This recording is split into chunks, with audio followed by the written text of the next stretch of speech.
This week I've been across the United Kingdom.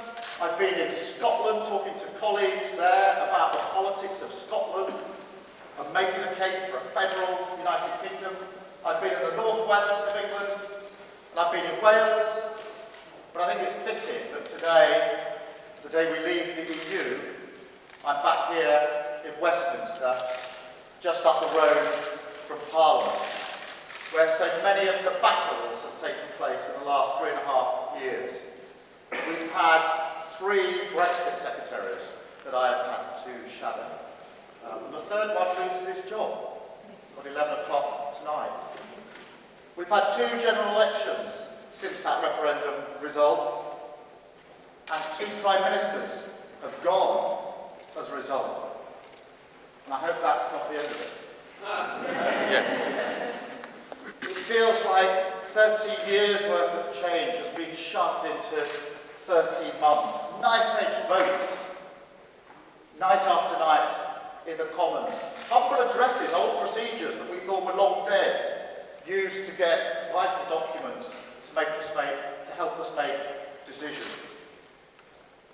So it is fitting that we're just up the road. But we do leave tonight. We leave the EU tonight. And the Leave Remain divide goes with it. That divide has cut across families, communities, regions, the country.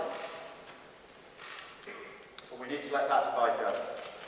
Leave Remain ends tonight. And that includes for the Labour Party. For 40 years, the Tories have been arguing about Europe. It's divided them. We will not let them pass the ball to us, so that we are divided on this for years to come. Now that doesn't mean we give up on effective opposition. We need very, very effective opposition right now. In my 5 years in Parliament, I've known 3 Prime Ministers. David Cameron, who gambled the country because he couldn't heal his own party, and then ran off to a shed. A nice shed, but a shed. Then Theresa May, who had a strong sense of public duty in my view, but couldn't reach out, couldn't find a consensus. For month after month, vote after vote. And when she tried to extend across the House, her own party took her out. And now we've got Boris Johnson, Prime Minister of the United Kingdom. I didn't think I'd ever have to say that. And in my view, he's the worst of the lot. A man without any real principle or anchor, who will go anywhere to stay in power. And we have to be an effective opposition to him right here, right now. Across the dispatch box, taking him on. He doesn't like confrontation. That's why he wouldn't do the Andrew Neil interview. He likes to hide from challenge. And we need to be seen to be winning the argument against him every day, in Parliament, down the road, with a very, very strong Labour team, front bench and back bench, but also across the country. Across the country in every community, winning the argument. Every time someone turns on the radio or the television, I want to see strong Labour voices there, making the argument, so people can say, that's the right argument. They're right about it. And that includes on Europe. We don't give up on our values because we're leaving the EU this evening. We don't give up on the fight for a close economic relationship with the EU, which protects our jobs and our economy. We don't give up on the argument we need to collaborate and cooperate with our European partners on scientific research, medical research, arts, culture, education. We don't give up on the argument on security either. But we do have to do our part to deal and bring the country back together. And there will be different emotions tonight. Different emotions. Some will celebrate. Others will more than many will probably just get on with life. There will be some that are very anxious and uncertain. The 3 million EU citizens who've been dealt with disgracefully over the last 3.5 years, and the British who are abroad. about those EU citizens. This government has treated them as if we tolerate them. Tolerate them.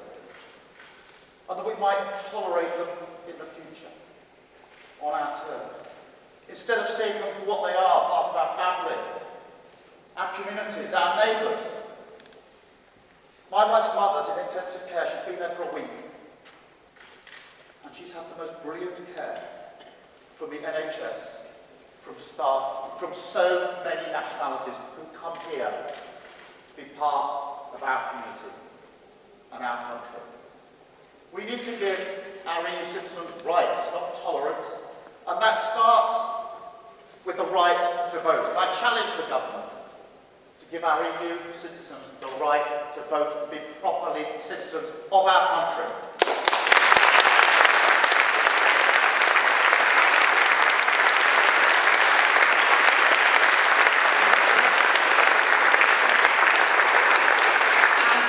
To make a wider case on immigration. We welcome migrants. We don't scapegoat them. Low wages, poor housing, poor public services are not the fault of migrants and people who've come here. They're political failure. Political failure. So we have to make the case for the benefits of migration, the benefits of free movement. I want people in this country to be able to go and work abroad, in Europe. And I want people in Europe to be able to come and continue to work here. I want families to be able to live together, whether that's in Europe or here. And I want people in this country, in the United Kingdom, to be able to go and study in Europe, just as they can now. And people in Europe to be able to come and study here. We have to make the case for freedom of movement.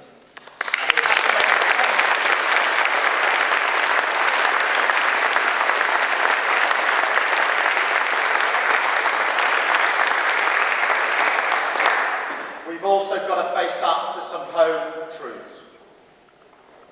We've argued about the Brexit deal for 3.5 years, uphill and downhill. And we haven't begun to address the underlying reasons why millions of people voted for things to change. They voted against the status quo. That was some verdict on our failed political and economic system. That was some verdict. And I'm not surprised. Look at the inequality now around us, more deeply ingrained than it's ever been. However you measure it. We usually measure income. I thought in my lifetime, income differences will go down. There'll be less of a difference in what people were paid. And it's gone through the roof. Same with wealth. But it's not just wealth and income, is it? Health inequality. Can you believe that in 21st century Britain, life expectancy is going down in some areas? Going down?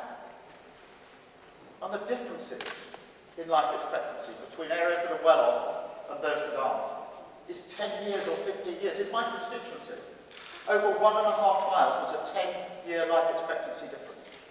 That's shocking. If you'd asked me years ago where you'd find a difference of that sort, I'd have said across the continent. And it's across 1.5 miles, just up the road in my constituency. And inequality of power and influence, regional inequality, ingrained, embedded, years actually, of political failure and economic failure. And we need to deal with that. And the only way we can deal with that is a fundamental shift of power, wealth, and resources. We've had the Brexit divide. It's gone deep.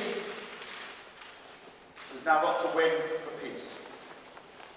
We've got to win what comes next.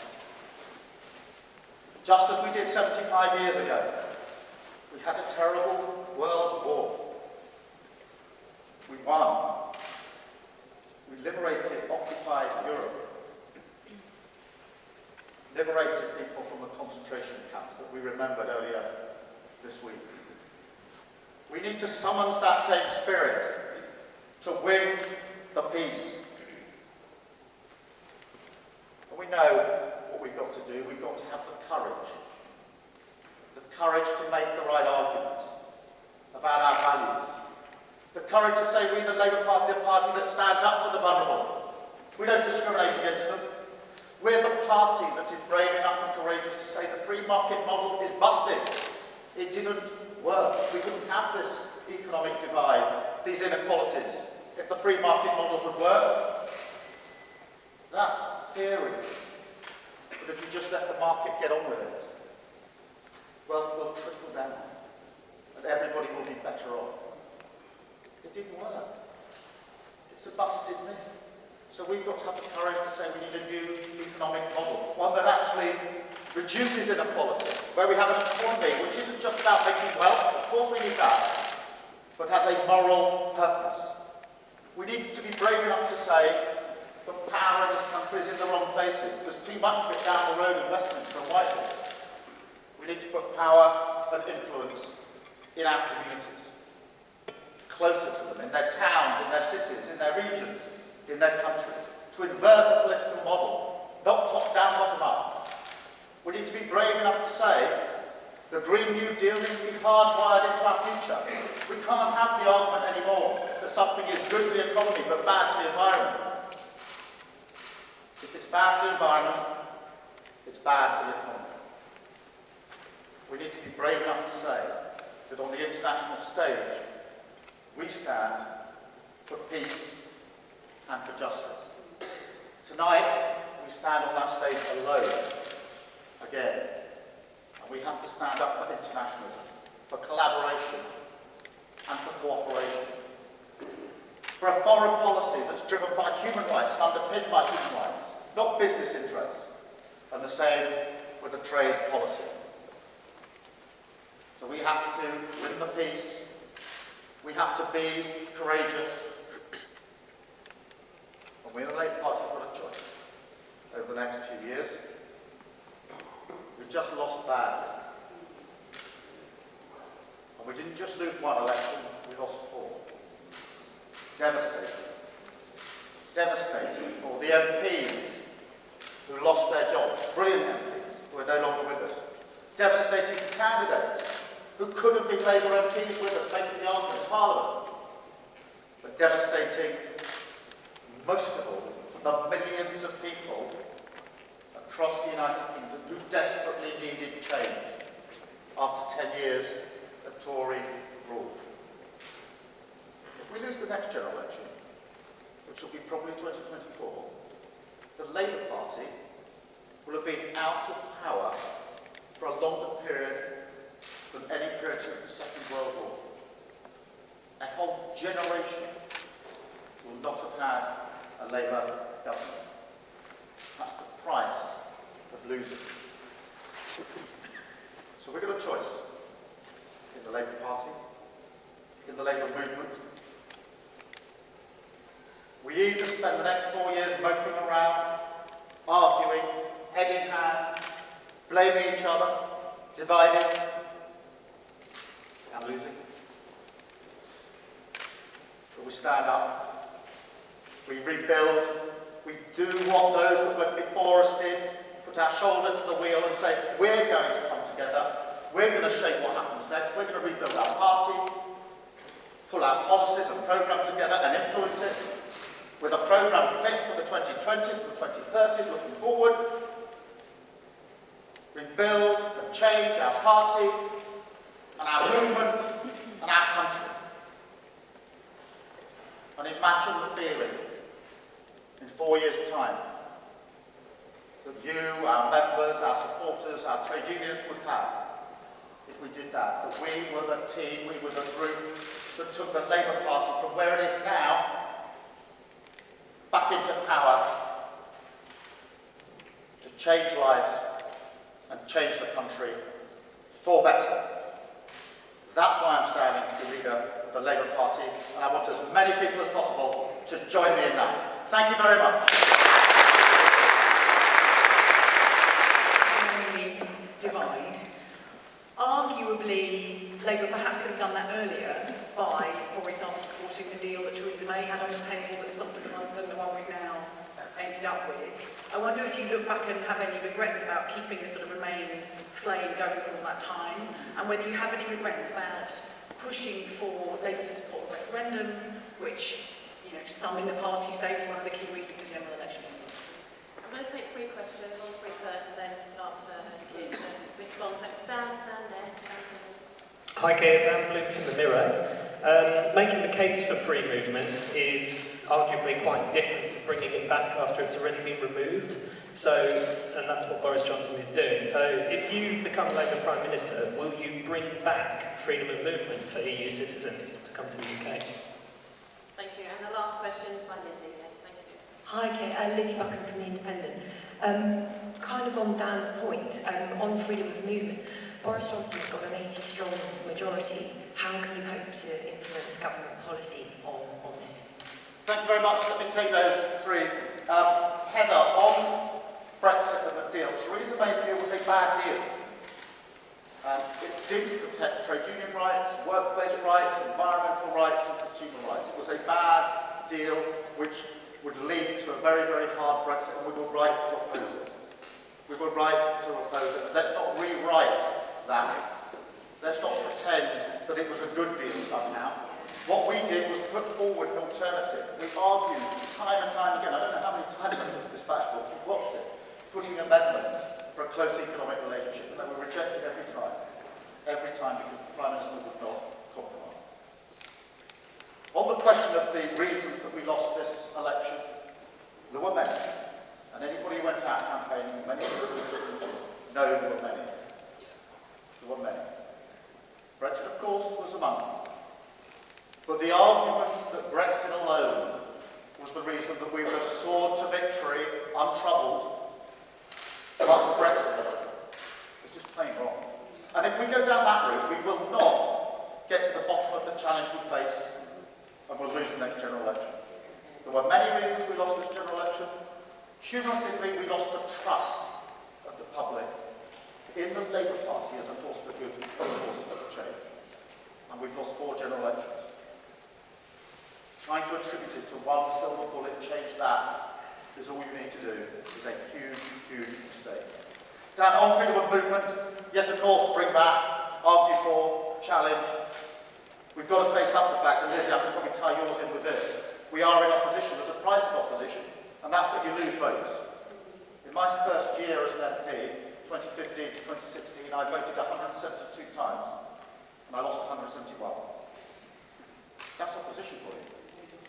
If you're in opposition, you're losing. You have to make the argument, you have to show it right. But the price of losing an election is you don't get to shape the country, which is why we must win the next general election. Thank you. I'm going to take questions in 3, so I'll take you first. Just remember you second, any, and you at the back there as well. Sunday Cabola from British Future. Keir, in speaking up for immigration, you're saying after Brexit, keep freedom of movement with the European Union separately from our policies to the rest of the world. What do you think you can say to voters who thought Brexit meant changes on immigration about what you can change compared to the last 15 years?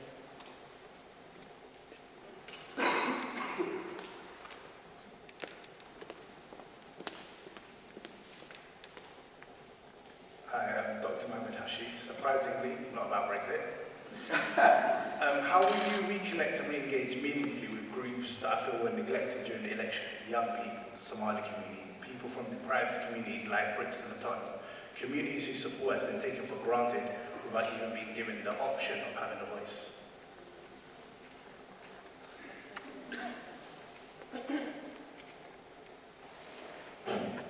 Thank you, future leader. My name is Sahal Ali. I'm chairman of advocacy group Gashan and a very close friend of Labour MP Seema. When looking at the Brexit, most people worry about UK future trade relationship with the EU or having a leg in the European Economic Area, whether in form of becoming member of European Free Trade Association and follow the food standards of Norway or Iceland, or whether seek bilateral relationship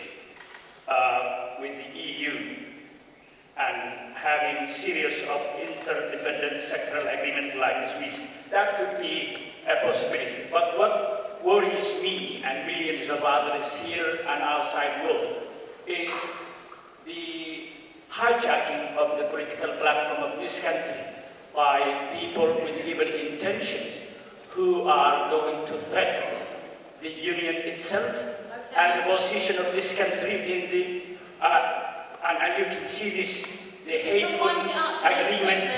How will you be able to eradicate this danger, which is in the making at the moment, and which would damage both this country and its minorities? Thank you very much. Thank you. If you can keep the question short, much shorter than that, please, that would be helpful. Thank you very much. Let me deal with immigration. What as it were, the answer to people who want to change other parts of the system. The other is we've got to be open to change other parts of the system.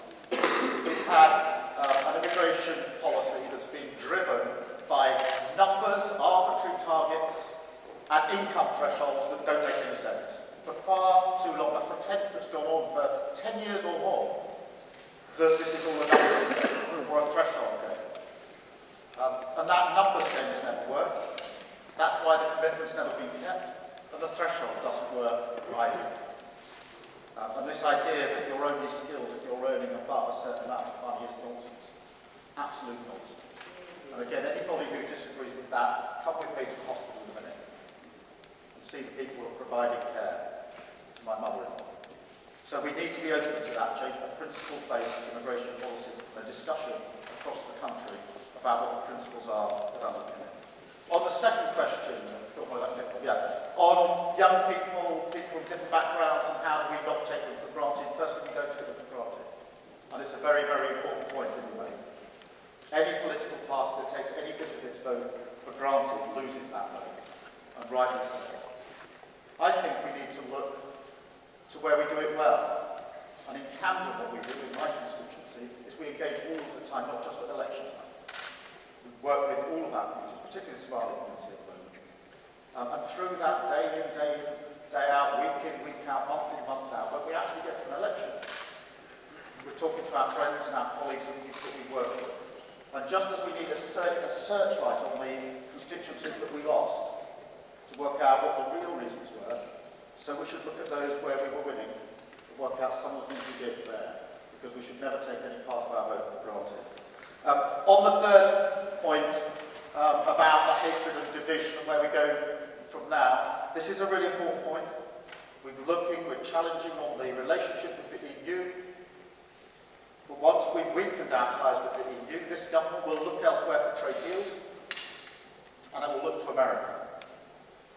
And a trade deal with America will come on terms. The American economy is different to our economy, very different to our economy, and to the European economy. And the idea that you can do trade deals with other countries in the world without aligning with them is nonsense. And America usually wants public services in those trade deals. So we have to be absolutely clear on our international stage as to what the values are that drive us in this, values of internationalism and human rights. We need to insist on proper scrutiny and challenge. It's a very, very important point, so thank you. So, it's good. I need some women, okay? We've had 3 men and we need some women. Give her a nudge, that's the right thing to do. Well done. So I'm going to have this lady here, yourself, and hopefully I'll be able to come back to you. Okay, so this lady right here at the back in black. Yeah, no, the microphone is coming, please. Yeah, the microphone is coming. And if you could please have, succinct questions, make sure they're questions rather than statements. We're going to make a statement, make sure it's a quick question afterwards. Yeah. Please. Hi, my name's Liz, I work for a fellow Labour MP. If we are going to win in 2024, which we are, Scotland, I just would love to hear your vision, your view. Obviously, federalism is a big part of the conversation. At the moment, it seems to be split between the Tories wanting to remain within the UK and SNP who wants the referendum and go. So where do we fit into that? Thank you. Lovely. And then if you could run round, yeah, please, that'd be lovely, right?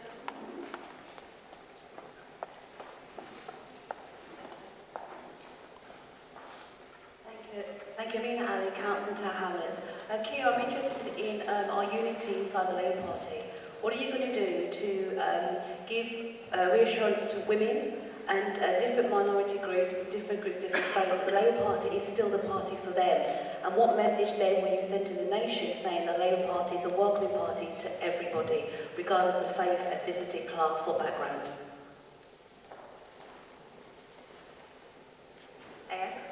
I'm Rosie McKenna, I'm from Northern Ireland. Similar to the Scotland question, the political situation in Northern Ireland is quite interesting at the minute. In the recent general election, it's the first time I think we've ever returned a nationalist majority. So as someone who would want to be Prime Minister, how are you going to make the case for the Union in a progressive way? Thanks. Liz, on Scotland, we will not win if we don't win Scotland. The only route to victory is through and with Scotland. And that was the discussion I was having with Scottish colleagues earlier this week. And if we just see the future as the status quo as it is now, which isn't working, or independence, which is about pulling apart, it's about them and us and borders, then we won't make any progress. Which is why I was making the case this week for what I've called federalism, but which is about more power to Scotland and a different status to Scotland, Wales and Northern Ireland within that different federal approach. Federal is a word that isn't easy. What we really mean by that is power closer to people, devolving what we can devolve and working with our Scottish colleagues. And that task needs to start straight away, because whilst the next general election may be 2024, in Scotland, the next election for the Scottish Parliament is May the 6th next year, 16 months. So what I vowed as I left for Scotland earlier this week was that if I'm elected leader of our party, I'll be straight back there to have that discussion with them about strategically how do we win in Scotland. Because we lost catastrophically in 2015. We then got 7 seats in 2017 and had 20 seats within 2,500 votes of winning. We should have had 25 or even 30 seats so this time, and all that slid away. So it's essential that we do that. I think it has to be done with our Scottish colleagues. Sometimes the distance between the Labour Party, here as it were, and Scottish Labour is too great. I don't think we should impose on Scotland. We need to do it in agreement with Scotland. And we need to allow our Scottish colleagues to have a louder voice on what happens next for the Labour Party across the whole United Kingdom. On the question of unity and different groups within the Labour Party, the first thing I say is this: we have to unite as a party. We've been taking lumps out of each other, arguing and dividing with factionism, and all the time we're arguing with ourselves, we're losing. There's an old saying, isn't it? Divided parties don't win elections. It's an old saying because it's true. It's an old saying because it's true. So we need to unite. We also need to foster an atmosphere in which people feel they can have a proper discussion in tolerance and in a respectful way, because there's nothing that drives different groups away from our Labour Party than intolerance. I don't know how many people I've met who said I came to one of your meetings and I never came twice. And it's because we have to change the way we conduct ourselves. And that has to come from the top. If you're going to change the value and the culture of an organisation, and I learned this when I was Director of Public Prosecutions with the Crown Prosecution Service, you've got 8,000 staff. You have to model that from the top. Everything the leader of the Labour Party does has to reinforce unity across the whole party. We need to be intolerant. I'm not expecting everybody in the Labour Party to agree. We've got 580,000 members now, which is fantastic. The biggest political party in Europe. Of course we're going to argue. We're good at it. And it's right that we should argue. It's absolutely right. But we have to do it in tolerance, bringing people together, making decisions and then being united behind them. Because if we don't unite, we won't be winning an election anytime soon. On Ireland, I had the privilege of working in Northern Ireland for 5 years of implementing some of the Good Friday Agreement proposals. One of which was that the Royal Ulster Constabulary should become the police service of Northern Ireland. Which was an amazing period of my life. A very, very progressive and uplifting period of my life, in which I got to know the communities in Northern Ireland very well, and the politics and the history of Northern Ireland. But obviously the particular challenge there was that the Royal Ulster Constabulary had no Catholicism. And so, amongst other things, the idea was to have a police service which was transparent, open and human rights compliance, but also legislators felt that they could serve. And that involved the politics of getting shit made onto the policing board, because if we didn't do that, we'd never get Catholics to serve. But I learned through that about the deep emotional meaning of the Good Friday Agreement and the open border. And that's what infuriates me in Parliament. We have people talking about technical solutions. David Davis used to talk about a drone and cameras that was going to... And he didn't understand this isn't about aligning the road. This isn't a practical thing. That open border is in the heart of Northern Ireland and across Ireland because it's the manifestation of peace. And that's why one of the principles we held to in all the votes we had in Parliament, quite rightly, was we would never vote or support anything that put the Good Friday Agreement in jeopardy. And as leader of the Labour Party, I would never do anything to put that in jeopardy. Thank you very much. Thank you for all you've said today. Carol Tongue, former Labour MEP.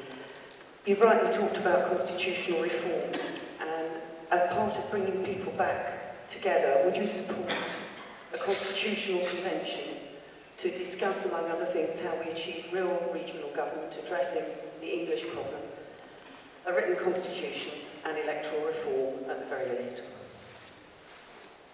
A gentleman with red scarf standing up at the back. Thank you. Devon Pinisani, Croydon constituency and a member of Labour Business and the party's Rose Network. Apologies if the point I'm going to raise you've covered already. I was held up on the trains and it's just not the people in the north that have problems with the trains. We do in the south as well. My concern is, I've listened to all the candidates and obviously most impressed by you. But what really disappoints me or saddens me is the lack of emphasis given to business. Whilst we're all keen to see jobs created, jobs conditions improved, etc., etc., you cannot do that without the assistance of business. And those of you who were at conference, the last conference, will recall the leader's speech, the word business was not mentioned once. And that really worries me, and I hope you will put greater emphasis and make sure, whilst we concern ourselves with all the other groups, that we do give some time to business as well.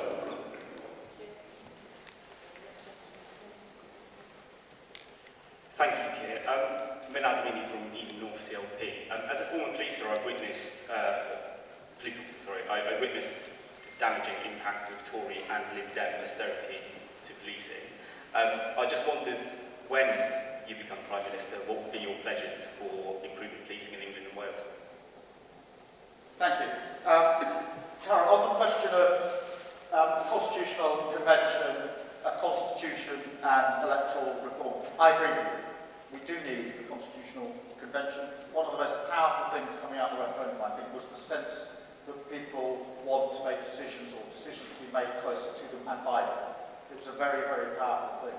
And because in my constituency we voted so heavily to remain, and I voted in the campaign to remain, I've spent most of the last 3.5 years when I've been out of London going to areas that voted leave and having gritty conversations with communities wherever they are about what matters to them. They're gritty and blunt. But at the end of each of them, I've asked for them to tell me 2 or 3 things that they would think would make a difference and matter most to them. And it was a pretty compelling case. It's almost the same 3 things everywhere. It was more infrastructure and transport. We can't get about. It was better jobs with dignity and security. So people weren't saying we don't have any jobs. They just didn't feel there were jobs with dignity and security.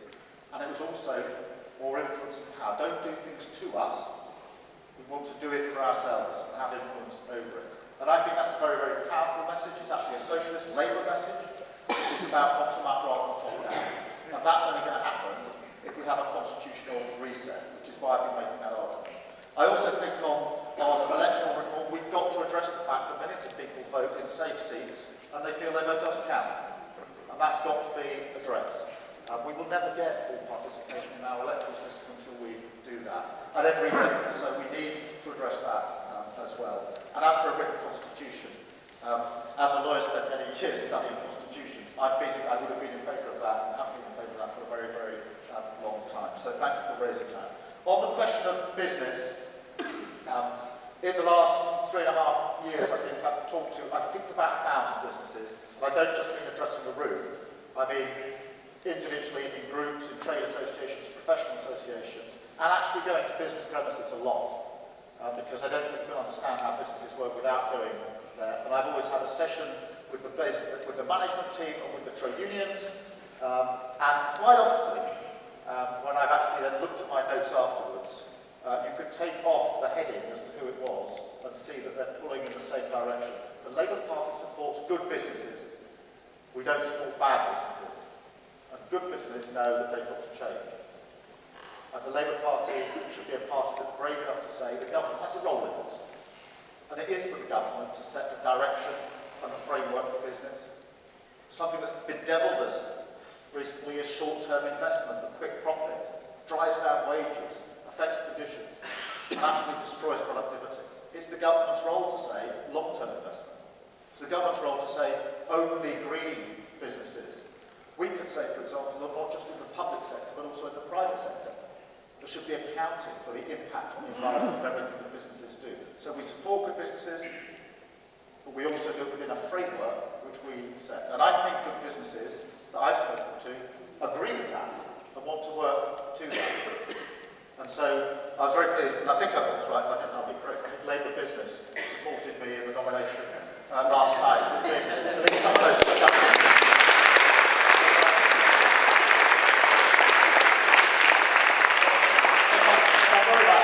Tweet in the next 20 seconds to say bad luck it went elsewhere. On the question on policing, on policing, thank you for your work as police officer. Obviously I worked very closely with the police for 5 years when I was Director of Public Prosecutions in relation to the work we do, and I see what a difference it can make. Austerity has affected policing. The police don't say it because they don't want to admit that there's any change in the way they police, but it has had an impact. Everybody knows it. And we need to put that right by putting more money into our police service. But I'll say this, and I've said it many, many times before, we will not reduce crime just by putting our money into our criminal justice system. If you really, really want to reduce crime, put your money into primary school and in your early years.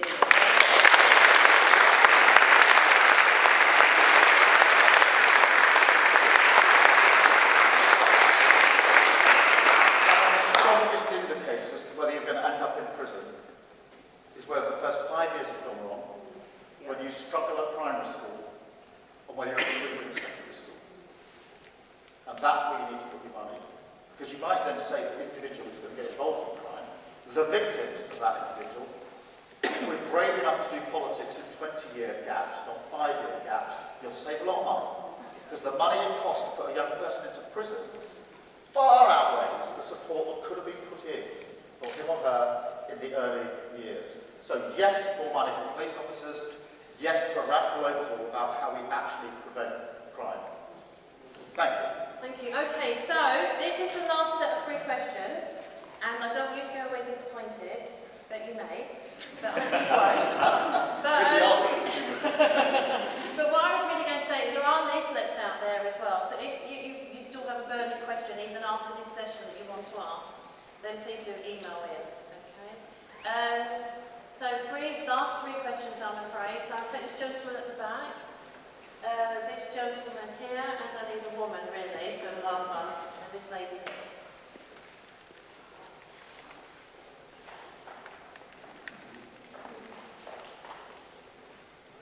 Hi, I'm Ryan. I work in meditation and well-being, and a lot of my clients come to me with quite serious mental health problems. Just good for business, but terrible for them, terrible for the country. I've really seen a rising tide of the mental health crisis. I think it's never been worse. So the question is, how do you approach that issue, the burgeoning mental health crisis, and what will your policy be on that?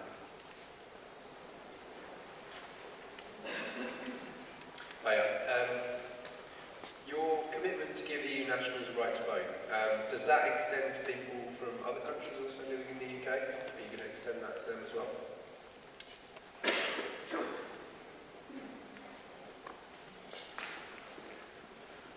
Thank you very much, Claire, for your speech. I'm the leader of M for the Council, a Labour Council in London. I wanted to, I agree with you, I think opposition must be very difficult in Parliament. It's also very difficult being in power in local government if you are a Labour council under a Tory government. And for those of us who are involved as councillors and leading local authorities who are having to find the continuous cuts, it is a very, very painful process. So I wanted to ask how you will ensure that some of the innovation that we're delivering on a local level is reflected in the policies that the Labour Party put out, and will you commit to making sure that councillors have a stronger say on our NEC and in the Labour Party and in policy making, because we could really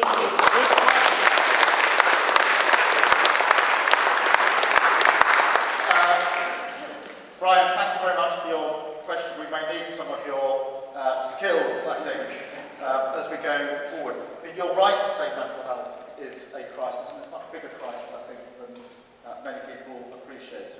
And you could see it everywhere. We just talked about criminal justice a moment ago. Mental health is disproportionately represented in those that are in our criminal justice system and those in prison.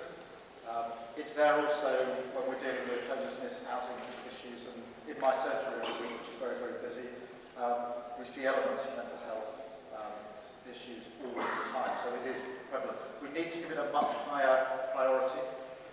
You know, whether that's equality approach with health, certainly equal priority needs to be dealt with possibly differently. We need to join it up with health as well and with adult social care. So more money, more resource, but also a joining of the different elements. One of the problems I think we've got, and you can understand why it happens in Parliament, in government, is you've got silos. You've got something here that's education, something here that's health, something here that's mental health, something here that's criminal justice.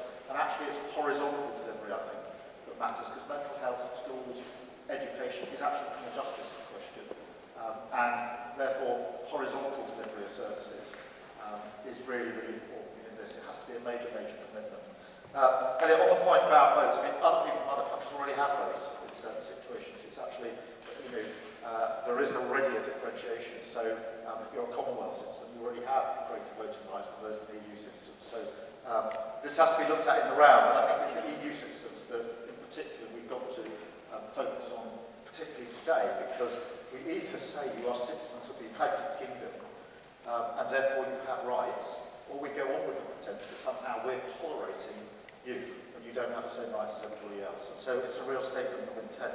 Thank you so much for the question on local councils, because we don't give enough respect and recognition to our local councils and councillors who do an incredible job on our behalf. And when we lose national elections, our councillors are the front line for so many of the communities that we depend on. And they are there representing and doing their level best for those communities and against the odds.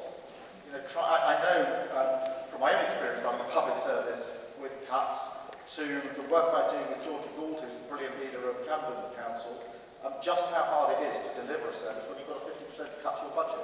It is really, really difficult. So we owe a big thank you to our councillors. But we also need to acknowledge they are doing some brilliant stuff, notwithstanding that. So a lot of our councillors are innovating, particularly with things like, you know, how do you get a community to design some of their buildings and the housing that they're going to be living in, the residents. One of the things we did in Camden was involve the residents in the design of the new buildings, the council blocks. And then when it was finished, the people who showed me around were the residents who were so proud of what they'd done. Normally it'd be shown around by others, but it's the residents that showed me around. And that, we should actually, as a Labour Party, be showcasing that and be saying, this is what you can do in local government if you're in power. And I think there's another bit here, and you touched on it. The distance between the leader of the opposition and our councillors is too great. And I want to close that gap.